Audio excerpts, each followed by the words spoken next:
বাংলাদেশের আর্থরাজনৈতিক হালচাল নিয়ে আমরা কিছু আলোচনা করি। বাংলাদেশে বর্তমান যে সরকার আছে, আমাদের অন্তর্বর্তীকালীন সরকার,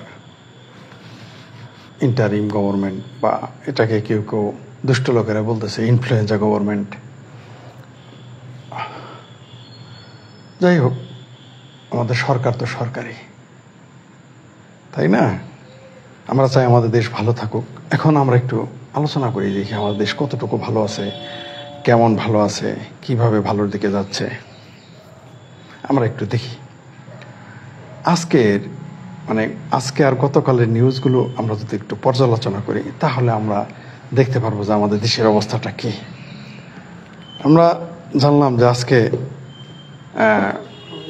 কয়েকটি সংবাদপত্র প্রতিষ্ঠানে হামলা হয়েছে এবং সেখানে পত্রিকাগুলো নিউজ করেছে দুর্বৃত্ত।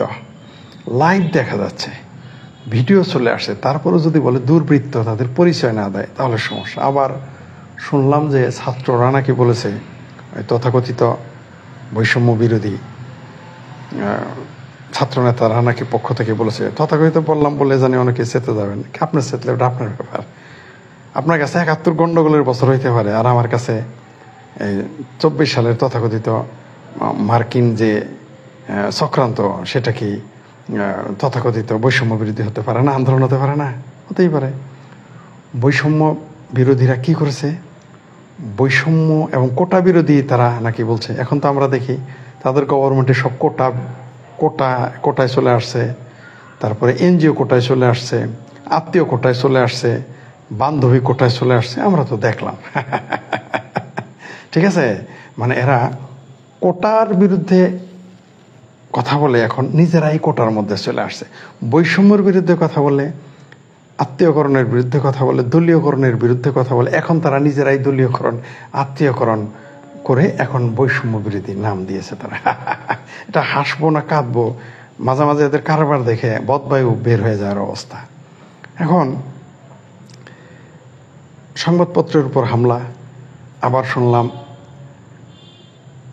আমি শেয়ার বাজার বুঝি না, তাই আমি যেটা বুঝি না ওটা না ভাই চাপা মারি না ভাই। আমি ভাই সব জানতা সংসার না, আমি সব জানতা। মৌলবীরা যেমন সব জানে, তারা এই পৃথিবীর সব বুঝে। মঙ্গলগ্রহতে শুরু করে মানে বদবায়ু বেরোর যে গন্ধ, তা নিয়েও তারা আলোচনা করতে পারে। এটা তারা মহাপণ্ডিত, আমি তো তা না। শেয়ার বাজার আমি বুঝি না, তবে শুনলাম যে 70% ধস নেমেছে যারা শেয়ার বাজারের খুব আকাঙ্ক্ষায় আছেন বা ছিলেন, বা তারা ব্যবসা নিয়ে খুব, শেয়ার বাজার নিয়ে যারা আর কি খুব আশান্বিত ছিলেন, আমি শুনলাম যে 70% নাকি ধস নামছে। আগে তো বুঝলাম দরবেশ কাকু এগুলো করছে, তা এখন কোন কাকুরা করে? এখন তো দরবেশ চলে গেছে, এখন কি আউলিয়ারা আসছে নাকি 70% ধস? আবার আগে শুনলাম যে মহামান্য পলক, তিনি এই নেটওয়ার্ক স্লো করে দিতেন, তিনি ফেসবুক বন্ধ করে দিতেন। এখন নেটওয়ার্ক কারা স্লো করে? এখন তো পলক নেই, এখন কারা আছে? এখন কারা? আবার দেখি কেউ, আর বাজার দর, মাশাআল্লাহ বাজার দর নিয়ে হাসাহাসি মোটামুটি। তো যারা হেফাজতে পাকিস্তানি, তাদের তো লজ্জা শরম নাই, তাদের নিয়ে তাদের তো টার্গেট একটাই, যে কিভাবে বাংলাদেশকে অস্থিতিশীল করবে, কিভাবে বাংলাদেশকে পুনরায় পাকিস্তান বানাবে। সেই জন্য আমি এদের হেফাজতে পাই। আপনারা তো মানেন না আমার কথা। আমি বলি, বাংলাদেশে এরা হচ্ছে আসলে হেফাজতে পাকিস্তান। তারা ৭১-এর সেই পাকিস্তানকে হেফাজত, মানে আবার সেটা করার জন্যই তারা, তাদের যত অ্যাক্টিভিটিস সব মূলত চেতনা হচ্ছে সেই ৭১ সালের হেফাজতে পাকিস্তানের চেতনা নিয়ে আসছে। তারা মুক্তিযুদ্ধের চেতনা আনে নাই। নিঃসন্দেহে আওয়ামী লীগ স্বৈরশাসক, নিঃসন্দেহে আওয়ামী লীগ দুর্নীতি করছে, কোনো সন্দেহ নেই। আত্মীয়করণ করছে, স্বজনপ্রীতি দেখিয়েছে, দুর্নীতি করেছে, লুট করেছে, কোনো সন্দেহ নেই। টেন্ডারবাজি করেছে, সংবাদপত্রে গলা চিপে ধরেছে, এটা সত্য। তেমনি আওয়ামী লীগ কিন্তু মৌলবীদেরও দুধ কলা দেয় পালতো, মৌলবীদের গলায় জড়ায় ধরে, এটা আর কেউ বলে না। এরা সারাদিন বলে দুর্নীতি করছে, এইটা বলে না হেফাজতে পাকিস্তান। তোমাদের মতো মৌলবীদের সার্টিফিকেট আর ইউনিভার্সিটি সার্টিফিকেটের মান এক করে দিচ্ছে, এটা বলে না। এই মৌলবীরাই কিন্তু তার কৌমি মাথা উপতি দিছে। এখন তার সেই কৌমি সন্তানেরা কোথায়? আমরা কথা বললে আমরা বলি শেখ হাসিনার দালাল, আমাদের বলে। কই কৌমির সন্তানদের তো কেউ আওয়ামী লীগের দালাল বলে না। কই যারা কৌমি জননী উপাধি দিল তারা এখন কোথায়? তারা সার্টিফিকেট পেয়েছে, অর্থ পেয়েছে, সম্পদ পেয়েছে, সম্মান পেয়েছে, শক্তি পেয়েছে, সব কিছু তারা পেত। এখন তারা কোথায়? তারা তো নেই, আমরা আছি। আমাদের কোনো আওয়ামী লীগের লোক বলতে পারবে যে আমাদের তারা তাদের মানে দলীয় কারণে দলীয় দল থেকে আমাদের 10 টাকা দিয়ে আমাদের সহযোগিতা করেছে? কেউ বলতে পারবে না। আওয়ামী লীগের কেউ বলতে পারবে, আওয়ামী লীগ না কোনো দলই বলতে পারবে না। হ্যাঁ, ব্যক্তিগতভাবে বিপদ আপদ আসছে, সেটা হলো আলাদা, কিন্তু রাজনৈতিকভাবে কোনো সুবিধা নেওয়া, আমিও তেমন গেছি মানুষের বিপদে আপদে। হ্যাঁ, এটা ঠিক যে আমার জন্য বেশি আসছে, আমি হয়তো কম গেছি, কিন্তু আমিও করেছি। কিন্তু রাজনৈতিক সুবিধা কোনোদিন আমরা পাইনি, পাওয়ার সুযোগও নাই। বিএনপি থেকেও পাইনি রাজনৈতিক সুবিধা। আবার বলি রাজনৈতিক সুবিধা না, বিএনপির ব্যাপারে আমি বলি সুবিধা তারা দিতে চেয়েছিল, আমি নেইনি। আমি বলি নাই যে তারা দেয় নাই বা দিতে চায় না, দিতে চেয়েছে, আমরা সেটা নেইনি যে কোনো কারণে। আমরা বরং অন্যের জন্য সুপারিশ করছি, এটা ওনাকে দেন, এগুলো আমরা করছি। হ্যাঁ, বরং আওয়ামী লীগ আমলে আমার বারবার বলি, আওয়ামী লীগের আমার ফাইল গেলে ছুঁড়ে মারছে, আমার ফাইল ছুঁড়ে মারা হয়েছে। যাই হোক, আমি ওইদিকে যাচ্ছি না, পার্সোনাল বিষয় নিয়ে আলোচনা করার দরকার নেই। মানুষ বলবে তাহলে সুবিধা চাইতেছেন না। আপনি দেখেন বাজার দর নিয়ে এখন কি বলতেছে ফেসবুকে। এখন তো বাংলাদেশে বাজার দুইটা, যেমন স্বাধীনতা দুইটা, আবার কোনো চিঙ্কুবাম, কোনো শাহবাগী কেন বললাম, যারা শাহবাগী থেকে, যারা শাহবাগের গণজাগরণ মঞ্চ থেকে এখন উল্টো হেফাজতে পাকিস্তানের পক্ষে বলে, তাদের আমি শাহবাগী বলি। শাহবাগীদের কাছে বাজার রেট ঠিক আছে, ঠিক আছে। বাজারে দেখবেন একটা ফেসবুকে এখন যেমন তারা কেউ শাহবাগীর কেউ তৃতীয় স্বাধীনতা সংগ্রাম বলে ফেলছে 24-কে।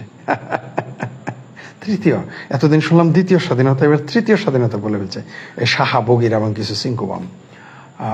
দেখেন বাজারে যাবেন, গিয়ে দেখবেন যে ঠিক এরা যেমন স্বাধীনতা দ্বিতীয় তৃতীয়, বাজারও এখন দুইটা, একটা হলো ফেসবুকের বাজার আর একটা হলো বাস্তবের বাজার। ব্যবসায়ীরা উদ্বিগ্ন, ব্যবসায়ীরা অতিষ্ঠ। এই কয়দিন না যেতে, শুক্র 8 দিন না যেতে ব্যবসায়ীরা অতিষ্ঠ। আপনারা টিভি সাক্ষাৎকার শুনেছেন না? আপনারা শুনেই তো আমাকে পাঠিয়েছেন, আমি ওগুলো দেখলাম। তারপর সংবাদপত্রে এতই স্বাধীনতা যে সময় টিভি নাকি এখন 7 দিনের জন্য বন্ধ করা হয়েছে।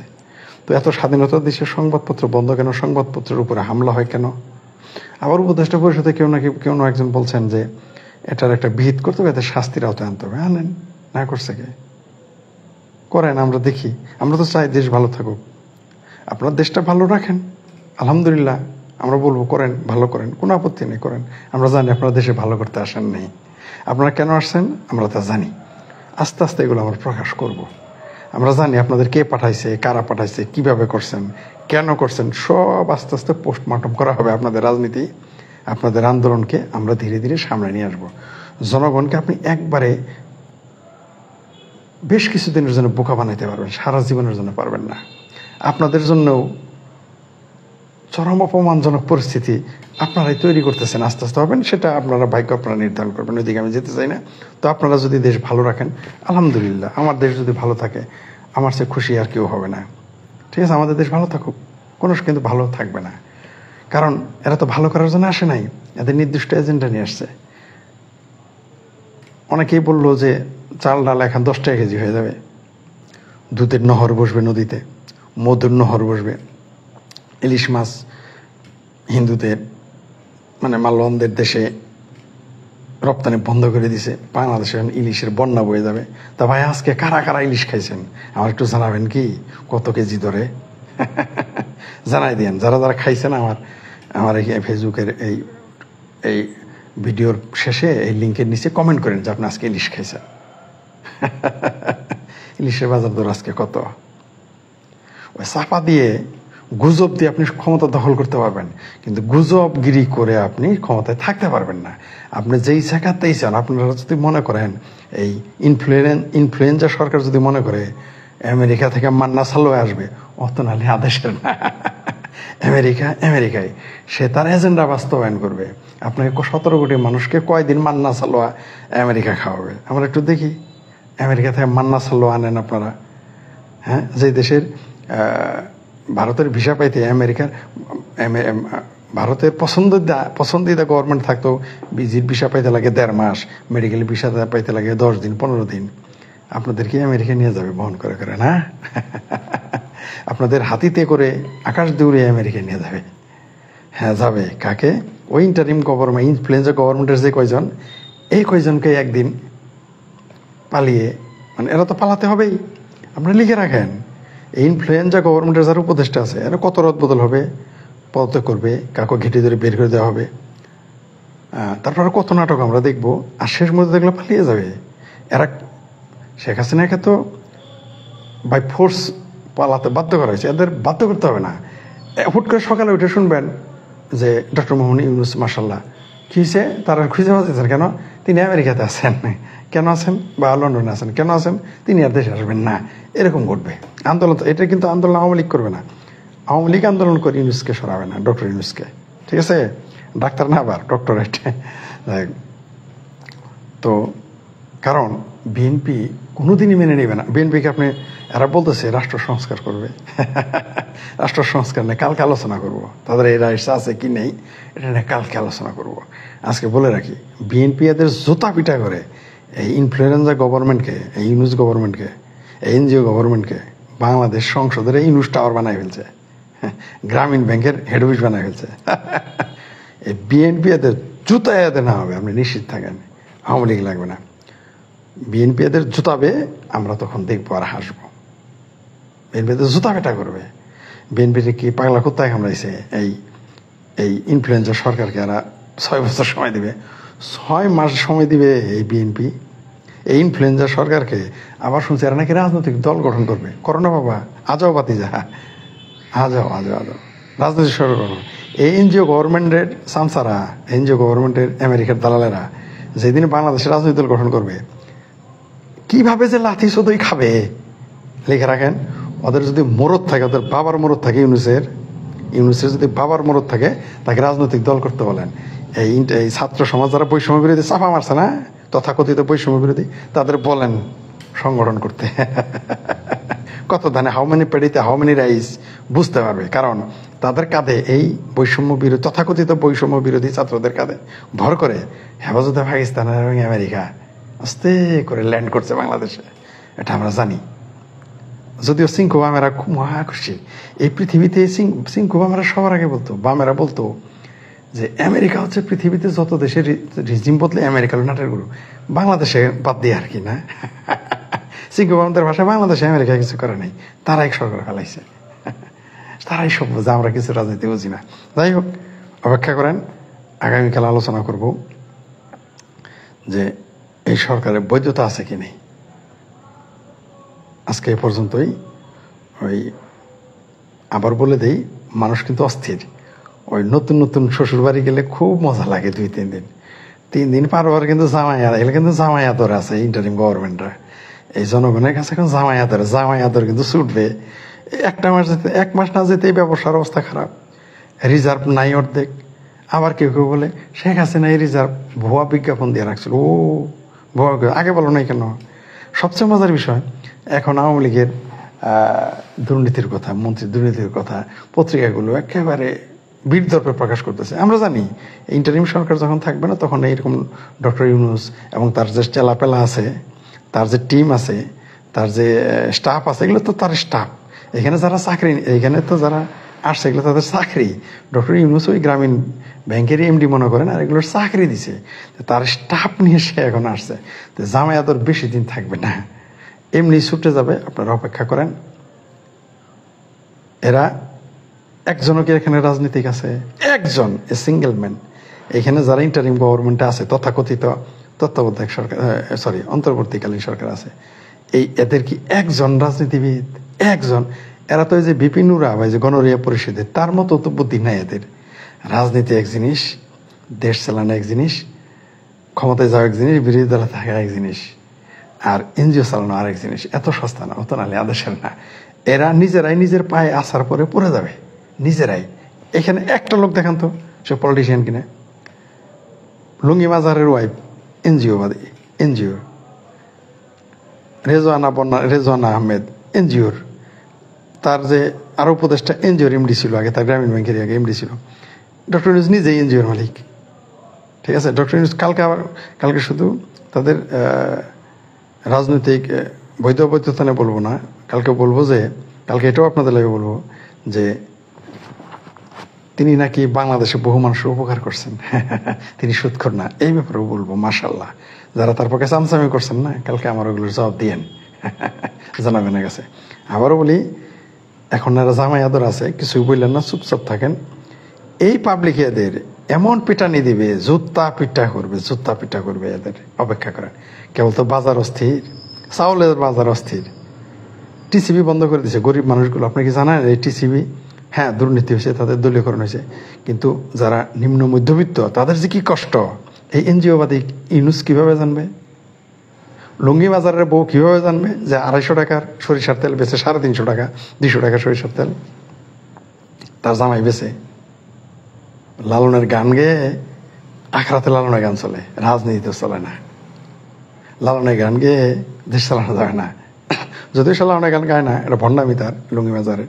তার বউ এনজিওর, তার বউ হচ্ছে ইন্টারিম গভর্নমেন্টের একজন পুরো স্টাফ এনজিওর। চিন্তা করে দেখেন, হাস্যকর ব্যাপার। একটা জনপ্রতিনিধি নাই, একটা রাজনীতিক এখানে নাই, নট এ সিঙ্গেল পার্সন এখানে, একজন রাজনীতিক নেই। এই যে 2 জন ছাত্র মধ্যে নিচ্ছে, বরং আমি অনেকেই বলছে যারা নাবালক, আমি এদের সমর্থন করি। এই 2 জন যদিও এরা তথাকথিত, কিন্তু এরা যেহেতু তাদের ভাষায় তারা সফল হয়েছে, হ্যাঁ এদেরই বরং, এই 2 জনের বরং অধিকার আছে এইখানে থাকার। এরা যতই নাবালক হোক, এই নাহিদার কি যেন নাম নাকি আসিফ, আমি মনে থাকে না, তো এদেরই বরং অধিকার আছে। মানে আমরা যদি তারা যেহেতু সফল হয়েছে, তাহলে অধিকার তো তাদেরই। এরা কারা? এরা কেন আসলো? একজন ব্যক্তি নাই এখানে রাজনীতিবিদ, একজন ব্যক্তি না। কি হাস্যকর ব্যাপার! হ্যাঁ, কটা এনজিওর এই মহাজনের হাতে তুলে দিলাম আমরা দেশটা, না? হ্যাঁ ছি, এই দেশের জনগণের। তবে আমি জনগণের প্রতি আস্থা হারাই নাই। জনগণকে বিভ্রান্ত করা হয়েছে, খুব শীঘ্রই জুতা পেটা করবে, আমরা তা দেখবো। Just wait and see. কেবল চাউলের বাজার অস্থির তো, তারপরে ওই যে কম দামে কিছু চাল দিত টিসিবি, ওগুলো বন্ধ করে দিছে। পাবলিক একটু অপেক্ষা করেন। এই দেশের পাবলিক যেমন নরম হয়ে গেছিল, আপনাকে কাদামাটি হয়ে গেছিল, কিছুদিন পরে এয়ারটেল মাটি হয়ে যাবে। আর আওয়ামী লীগকে আসতে হবে না। আওয়ামী লীগকে এই ইনফ্লুয়েন্সা আবার বলি স্পষ্ট করে, ইনফ্লুয়েন্সা গভর্নমেন্টকে তারাইতে আওয়ামী লীগ লাগবে না। এই বিএনপি আছে না, এরাই দেখবেন কিভাবে উষ্টা মেরে এই সরকারকে তারা। জাস্ট ওয়েট অ্যান্ড সি, আগামীকাল কথা হবে।